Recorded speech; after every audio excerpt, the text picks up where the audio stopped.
உனக்கு எப்பேற்பட்ட, அதாவது மனுஷனால செய்ய முடியாத காரியங்கள், மனுஷனால மாற்ற முடியாத காரியங்கள் மாறுதலாய் முடியும்.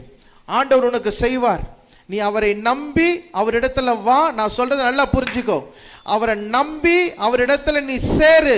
நான் சொல்றேன், அவரால் ஏன் தெரியுமா உதவி செய்ய முடியல? நீ இன்னும் அவரை 100க்கு 100 விசுவாசிக்கல. அதனாலதான் அவரால் எதுவுமே ஒர்க் பண்ண முடியல. If God wants to work in your life, you have to believe that God 100%. 100க்கு 100 அவரை விசுவாசிக்கணும். இந்த 99.999 அப்படி இருந்துச்சுன்னா கூட அவரால் ஒண்ணுமே செய்ய முடியாது. நீங்க நல்லா புரிஞ்சுக்குங்க. நீங்க யாராவது ஒரு ஃப்ரெண்ட் வச்சிருக்கிறீங்க, அவன் ஒரு நம்பிக்கைக்குரியவனா இல்லாத இருந்தா, ஒரு நம்பிக்கைக்குரியவனே இல்லை அவன், நீங்க அவனை கூட எவ்வளவு நாள் ரிலேஷன்ஷிப் வச்சுப்பீங்க? அவனை எவ்வளவு நாள் அவன் கூட நீங்க ஒரு லவ்ல இருப்பீங்க? எவ்வளவு நாள் அவன் கூட ஒரு பேச்சுவார்த்தையில் இருப்பீங்க? நம்பிக்கையே இல்லை அவங்ககிட்ட. நம்பிக்கையே அவங்ககிட்ட எதிர்பார்க்க முடியாது. அவன் நம்பிக்கைக்குரியவன் இல்லை. அவனை நம்புறது வேஸ்ட்டு.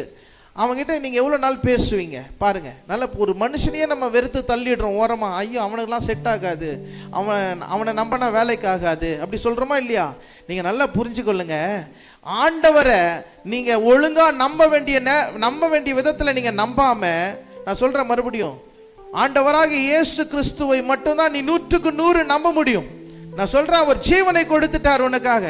அவர் சொந்த ஜீவன் என்று பாராமல், என்னுடைய பிள்ளைகள் என் உயிரை கொடுத்தா என் பிள்ளைங்க பிழைப்பாங்க, என் உயிரை கொடுத்தா என் பிள்ளைங்களுக்கு ஒரு விடுதலை இருக்கு அப்படின்னு தெரிஞ்சுக்கிட்ட ஒரு விடுதலை கொடுத்துட்டாரு.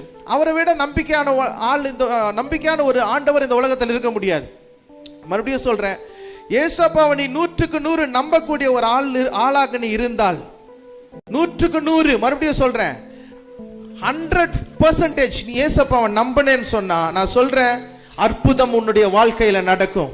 அதிசயங்கள் உன்னுடைய வாழ்க்கையில நடக்கும். மனிதனுக்கு முன்பாக ஒரு நாள் கூட உன்னை ஆண்டவர் தலைகுனிய வைக்க மாட்டார்.